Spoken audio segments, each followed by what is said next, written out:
தேர்வர்களுக்கு வணக்கம். இன்றைக்கி நம்ம ஜாகிரஃபிலேருந்து ஒரு கொஸ்டின் பார்க்கலாம். இதுவும் ரொம்ப சிம்பிளான கொஸ்டின் தாங்க. இது எல்லாமே நான் மேக்ஸிமம் உங்களுக்கு போடுற எல்லா கொஸ்டினுமே ஸ்கூல் புக்கில் உள்ளது தான். ஸோ தட் இதுலேருந்து உங்களுக்கு என்ன தெரியும் அப்படின்னா, ஃபஸ்ட்டு நம்ம ஸ்கூல் புக்ஸில் உள்ளதை நீங்கள் நினைக்கலாம். இப்போ நடந்த லாஸ்ட் குரூப் 4லேயோ குரூப் 2லேயோ ரொம்ப கம்மியான கொஷின்ஸ் தானே ஸ்கூல் புக்கிலேருந்து கேட்டிருந்தாங்க அப்படின்னு நீங்கள் நினைக்கிறீங்கன்னா, ஃபர்ஸ்ட் ஆஃப் ஆல் நீங்கள் நல்ல ஒரு விஷயத்தை புரிஞ்சுக்கோங்க. ஸ்கூல் புக்கில் உள்ளதை நீங்கள் நல்ல சிலபஸ் வைஸ் நீங்கள் படிச்சிட்டிங்கன்னா தான் வெளியில் என்ன படிக்கணுன்ற ஒரு ஐடியாவே உங்களுக்கு கிடைக்கும். வேறு புக்ஸ் கலெக்ட் பண்ணி படிக்கிறதுக்கோ இல்லை வேறு மெட்டீரியல்ஸ் நீங்கள் பார்க்குறதுக்கோ உங்களுக்கு ஒரு ஐடியாவே கிடைக்கும். ஸ்கூல் புக்கே படிக்காமல் நான் மற்றது எல்லாமே படிக்கிறேன் அப்படின்னா அதில் எந்த யூஸுமே கிடையாது.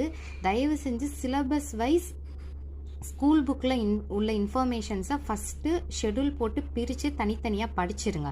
ஓகேங்களா? அது உங்களுக்கு ஒரு மொத்தமே 5 மார்க்காக இருக்கலாம் ஒரு யூனிட்லேருந்து, இல்லை 20 மார்க்காக இருக்கலாம், 25 மார்க்காக இருக்கலாம். எவ்வளோ இருந்தாலும் ஒவ்வொரு மார்க்குமே நம்மளுக்கு ரொம்ப இம்பார்ட்டன்ட் தான். ஒரு மார்க்லேயே நம்மளுக்கு கிட்டத்தட்ட இந்த சென்ஸ் ஒரு கொஸ்டின்லேயே உங்களுக்கு ஒரு 1000 பேர்கிட்ட பேலன்ஸ் முன்னாடியும் பின்னாடியும் இருப்பாங்க நம்மளுக்கு. ஸோ அதுலேருந்தெல்லாம் நம்ம முன்னாடி போகணும் அப்படின்னா என்னென்னலாம் ஈஸியான வழிகள் இருக்கோ அதெல்லாம் நீங்கள் என்ன பண்ணிக்கணும் அப்படின்னா ஃபாலோ பண்ணிக்கிறோம். ஓகே, இப்போ கொஸ்டின் பார்க்கலாம். பாருங்கள், கீழ்கண்டவற்றுள் எது பணப்பயிர் அல்ல அப்படின்னு சொல்லி ஒரு 4 ஆப்ஷன் கொடுத்துருக்காங்க. நான் ஆன்சரே அதில் மார்க் பண்ணியிருக்கேன். ஓகேங்களா? மேக்ஸிமம் ஆன்சர் நான் உங்களுக்கு ஹைட் பண்ணிட்டு தான் காட்டுவேன். பட் இதில் நான் மார்க் பண்ணியிருக்கேன்.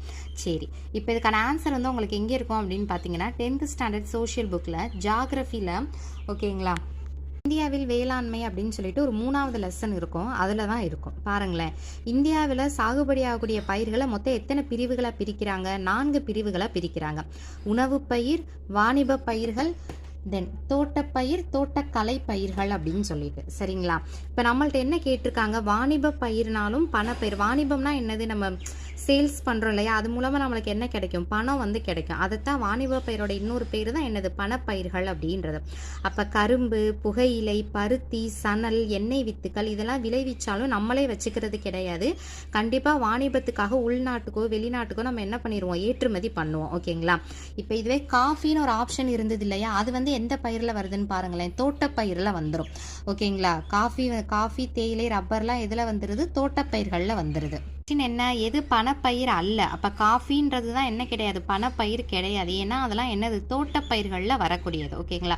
ஸோ இந்த மாதிரி எத்தனை வகைகள் இருக்குது, இல்லை எது எந்த பாயிண்ட்டுக்குள்ளே வராது, இந்த மாதிரி சின்ன சின்ன விஷயங்கள் நீங்கள் கொஞ்சம் மைனூட்டாக நோட் பண்ணி படிச்சிட்டிங்கன்னா கொஸ்டினை 2-3 டைம் ரீட் பண்ணி உங்களுக்கு போடுறதுக்கு டக்குன்னு பார்த்தோன்னே இப்போ எடுக்கிற கொஷின்ஸ்லாம் நம்மளுக்கு புரிஞ்சிடாது. ஓகேங்களா? நம்ம ரீட் பண்ணி அது புரிஞ்சு போடுறதுக்கு இந்த மாதிரியான சில விஷயங்களை நீங்கள் ஃபாலோ பண்ணிக்கிட்டிங்கன்னா யூஸ்ஃபுல்லாக இருக்கும்.